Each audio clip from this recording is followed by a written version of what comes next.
Happy Saturday. Today is going to be shepherd's pie. So shepherd's pie is traditionally made from beef and vegetables, but I'm going to be using turkey for a leaner meat version of it. And remember, in this kitchen I said we like colors, so most of it is going to be coming from our mixed vegetables, and these are just your bagged mixed veggies. You can buy any variety that you like. Okay, and for colors today we're going to be using purple mashed potatoes. Don't they look glorious? Right, so I already mashed my purple potatoes. You can find this in your local farmers market. We need leeks, garlic, of course the turkey, the ground up turkey, some tomato sauce, and our secret sauce, Worcestershire sauce. I hope I got it right for those of us who live in the UK. Worcestershire sauce. So now let's get to cooking. I have a little olive oil. I poured about a tablespoon in there. It's simmering, ready to go. And I'm going to add my leeks. Let it simmer a little bit. Add the garlic to make the oil fragrant. And then I'm going to add my ground turkey. Okay. So I'm going to cook this until it's no longer pink. So shepherd's pie is traditionally baked. So everything we're going to do here, the cooking of the veggies and all, we're not going to let the vegetables overcook. So with the colors, if you cook veggies, especially green veggies, and you lose the color, you've overcooked them. You still want them to be crisp and bright green after cooking. Okay. So let that saute for a little bit. I'm going to add a little bit of cayenne pepper and white pepper and some bouillon powder. So this is chicken bouillon.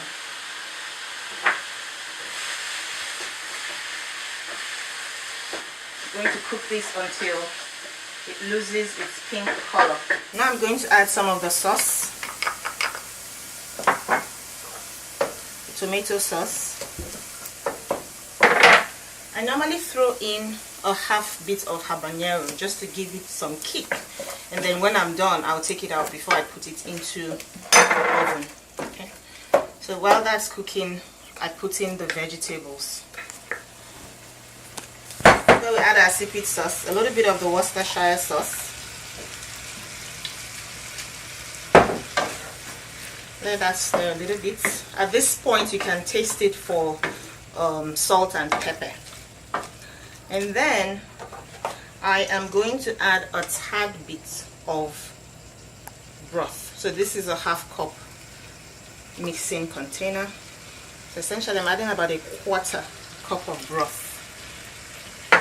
The reason is you don't want the sauce to be too liquidy. You want it to have a bit of mass, because remember we're going to bake this. Okay, so we'll let that cook just for another 3 minutes or so, and then we're going to then scoop it into our individual ramekins or individual baking dishes. Cooked. Remember I said they still have to look bright and colorful. You should never overcook veggies, because I'm going to take this now into the oven. So these are my individual ramekins. I stuffed them almost a quarter. So you can always freeze whatever is left. Okay? So this is how you basically try to keep it if you are making for yourself or you're making for a family that is not too large. You can freeze whatever you have left, and if you have mashed potatoes on an evening, you can have, oh, we mustn't forget the habaneros unless somebody wants to eat peppers. Okay, so now I'm going to take a little bit of the mashed potatoes and spread it.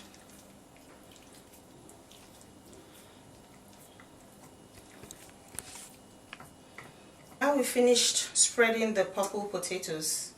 Oh, add some more color. So now this is the cheese. This is mozzarella cheese, shredded cheese. And I don't know if I said this before, one quick way I get my mozzarella is when I buy the children's string cheese for their lunch bags. If I want to make anything that requires cheese, I just take one string from there and grate it, so that way I don't have to deal with the spoilage of the string cheese, because this tends to go bad really quickly if you don't take care. Okay, so now we'll sprinkle it on there. Actually, yeah, you're supposed to drizzle this with cheese, but no, this is just enough for us in the kitchen here. Just add a tad bit of the cheese, and then it's time to bake. So you bake at 350 degrees or until the cheese is all melted and bubbly, because remember, everything underneath is already cooked.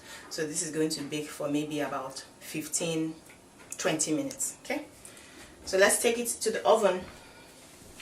20 minutes is done. This is what the final product looks like, and you can either eat it straight from the container or you scoop a little bit out in a plate and enjoy the colors. Thank you for tuning in. See you next week.